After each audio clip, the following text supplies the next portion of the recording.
I had the opportunity to sit down with Troy Aikman on behalf of Tide. The Hall of Famer, Dallas Cowboy legend, 3-time Super Bowl champion, had some things to say about his career and the state of the Dallas Cowboys. Listen. I think everyone can admit, and I know you've talked about it in the past week, this season hasn't gone exactly the way most had hoped. So if you were diagnosing the Cowboys, what's the one thing that you would say has to change for this organization? Oh, I don't know. I think that every organization has its unique challenges and things that have to happen in order to give yourself an opportunity to go out and win. I just my comments last week were based on an interview that I was doing, and I was asked if I thought Jason Garrett should be fired or would he be fired if they failed to make the playoffs. And and my response was that I certainly understand what this business is about, and if you don't win, then no one gets to keep their job for very long. But we've seen coaches come through the Cowboys organization, and the results, by and large, have been the same. I mean, this is an organization that's won 2 playoff games in the last 20-plus years or whatever it's been.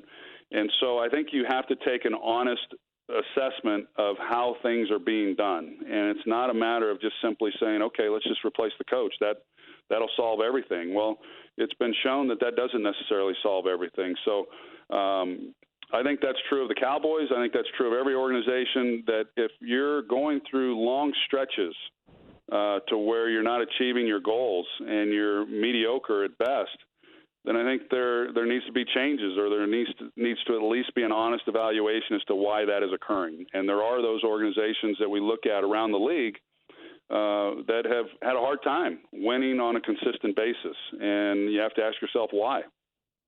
Troy Aikman here on the Will Cain Show. So I hear you, Troy. If you swap out certain variables over time, in this case coaching, but the results remain the same, it suggests the problem lies somewhere else. And I hear you say there needs to be changes. So if it's not coaches, what changes need to be made? Well, look, I mean, Jerry Jones has been the owner of the Cowboys since 1989. He's been the general manager of the Cowboys, I guess, since 1989, although while Jimmy Johnson was there, Jimmy seemingly had control of the roster and made a lot of the personnel decisions that occurred. And then from that moment on, when Barry Switzer came in, then it was Jerry who was making the selections in the draft and running the personnel department, if you will. So, like I said, I'm not in the building. I made that clear last week.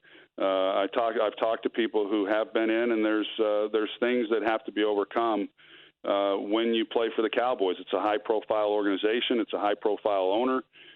It's not always just strictly about football, and with that comes some challenges. And it's just a matter of if winning is the most important thing for any organization, and yet it's not being achieved on a regular basis, then that has to be evaluated. Whatever. I mean, you can't just say simply we'll fire coaches and then bring in new coaches, and that has been proven to not yield much better results than look at what you're doing and how you're doing it, and then change some of that and make it better. I heard Jerry, in response to some of the things you say last week, say people will take their shots. How's your relationship with Jerry right now? It's fine. Haven't seen him here recently. I've had some of their games, but the relationship is fine. Obviously I've known Jerry going back to when I was 22 years old. I have a working understanding of being in the building and being in the organization. I was with the team when we were the worst team in football. I was with the team when we built it into a 3-time world champion in 4 years, and I was with the team when we ran it into the ground at 5-11. So I've run the gamut, and I've seen the inner workings and what it looked like then, and I understand why maybe we had some of the struggles we had.